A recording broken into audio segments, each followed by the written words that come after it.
سورت بقرہ کے حوالے سے صحیح حدیث موجود ہے، جس گھر میں پڑھی جائے اس گھر میں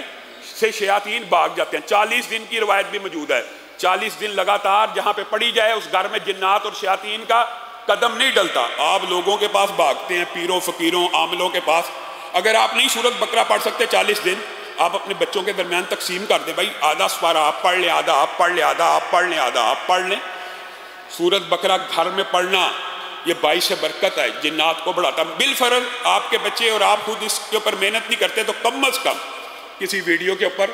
کسی سی ڈی کے اوپر، کسی آڈیو کے اوپر اس سورت کو 40 دن تک ہر بندے کو کم از کم اس کی ابتدا 40 دن کا یہ پروسیس مکمل کرے، اور اس کے بعد آخری 2 آیات جو پہلے آپ کے سامنے رکھی تھی ان کو پڑھنا شروع کرے۔ اور اسی سورت کے اندر ایک آیت ہے، ابی بن کعب خود بیان کرتے ہیں، رسول اللہ نے مجھ سے پوچھ لیا تو جانتا قرآن پاک میں، پورے قرآن پاک میں سب سے عظمت والی آیت کون سی ہے؟ تو میں نے کہا اللہ کے رسول آیت الکرسی ہے۔ تو رسول اللہ صلی اللہ علیہ وسلم خوش ہو گئے اور سینے پہ پیار سے ہاتھ مارا، اے ابو المنذر، ابو المنذر بھی کہہ سکتے ہیں، اور عربی میں یا حرف ندا اس کی وجہ سے، اے ابو المنذر تجھے یہ تیرا علم مبارک ہو، تو نے درست پہچانا اس کلام حمید میں سب سے عظمت والی اگر کوئی آیت ہے تو آیت الکرسی ہے۔ اب مجھے ایک بات بتلائیے، حضرت ابو امامہ بیان کرتے ہیں کہ رسول اللہ صلی اللہ علیہ وسلم سے میں نے ایک حدیث سنی ہے، حدیث آپ نے سننی اور یاد رکھنی کہ اسم اعظم ہے اللہ کا، ایک ایسا اسم بھی ہے کہ جس سے اللہ کو پکارا جائے تو اللہ تعالیٰ وہ دعا فی الفور قبول کر لیتے ہیں، اسی لمحے میں، اسی وقت میں۔ اور ابو امامہ کہتے ہیں رسول اللہ صلی اللہ علیہ وسلم نے فرمایا وہ اسم اعظم سورت بقرہ میں بھی ہے، سورت آل عمران میں بھی ہے، اور سورت طٰہٰ میں بھی ہے۔ کہا رسول اللہ نے بس مجھے میرے سامنے یہ بات کی تو میں سورت بقرہ کھول کے بیٹھ گیا،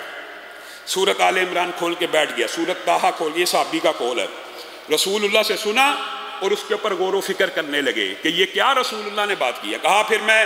سورت بقرہ کی اس آیت پہ پہنچا، اللہ لا الہ الا هو الحی القیوم، تو میرے ذہن میں آیا کہ اسی سے ملتی جلتی 2 آیتیں آل عمران میں اور طٰہٰ میں موجود ہیں، الف لام میم، اللہ لا الہ الا هو الحی القیوم وَأَنَتِ الْوُجُوهُ لِلْحَيِّ الْقَيُّومِ، یہ تینوں آیتیں کہا مجھے مل گئیں اور مجھے پکا یقین ہو گیا، یعنی تینوں آیتوں میں کیا چیز ایک سی ہے۔ اسی وجہ سے محدثین نے، اور میرے جو نانا تھے خود بڑے شیخ الحدیث تھے حافظ محمد گوندلوی رحمہ اللہ، انہوں نے اسم اعظم کی دیگر احادیث اور اس حدیث کو مد نظر رکھتے ہوئے ایک وظیفہ لوگوں کو بھی اور ہماری فیملی کو بتایا کرتے تھے، اور وہ کہتے تھے کہ مجھے یقین ہے، جیسے یہ ابو امامہ کی حدیث کے الفاظ ہے اور دیگر بھی اسم اعظم کے حوالے سے 3 حدیثیں موجود ہیں، میں یہ سمجھتا ہوں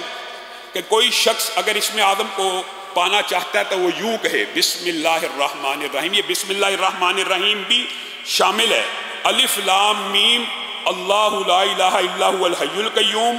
یا واحد یا ذی الجلال والاکرام۔ یہ مشکل نہیں ہے، بسم اللہ الرحمن الرحیم، الف لام میم، اللہ لا الہ الا هو الحی القیوم، یا واحد یا ذی الجلال والاکرام۔ اور ان کا یہ کہنا تھا، میں نے اپنے جتنے نمازیوں کو، اور اللہ کے فضل و کرم سے تحدیث نعمت کے طور پہ کہہ رہا ہوں، ان کا ہی صدقہ جاری ہے، جس ساتھی کو یہ وظیفہ بتایا کہ یہ 313 مرتبہ پڑھ کے اسم اعظم کا واسطہ دے کے اللہ سے دعا کریں، آج تک ابھی تک مجھے کسی شخص نے یہ نہیں کہا کہ میری دعا قبول نہیں ہوئی۔ ہاں یہ ضرور کہا ہے کہ ابھی 313 کے درمیان کئی دفعہ پڑھتے پڑھتے شیطان، اس طرح کے وظائف پڑھتے ہوئے شیطان وسوسے ڈالتا ہے، مانتے ہیں تو پورے نہیں ہو سکے۔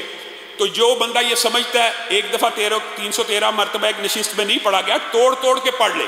کوئی حرج کی بات نہیں ہے۔ 7 دن 8 دن آپ تجربہ کر کے دیکھ لیں، یہ 313 مرتبہ اسم اعظم کا وظیفہ پڑھیں، اور کوئی بھی دعا جو آپ سمجھتے ہیں، علماء کے پاس آتے ہیں دعا کرانا شرعی وسیلہ جائز وسیلے کی قسم ہے، لیکن آپ خود کیوں نہیں کرتے؟ اس اسم اعظم کا واسطہ دے کر اللہ رب العزت سے مانگیں، اللہ تعالیٰ وہ دعا آپ کی اسی وقت قبول و منظور کرے گا۔ آج کے بعد یہ اللہ کا اسم ہے، یہ اللہ کے نام ہے۔ ابو امامہ کی اس حدیث سے اور محدثین کے استدلال سے آج کے بعد زندگی کے اندر اس وظیفے کو بھی اپنا لیجئے۔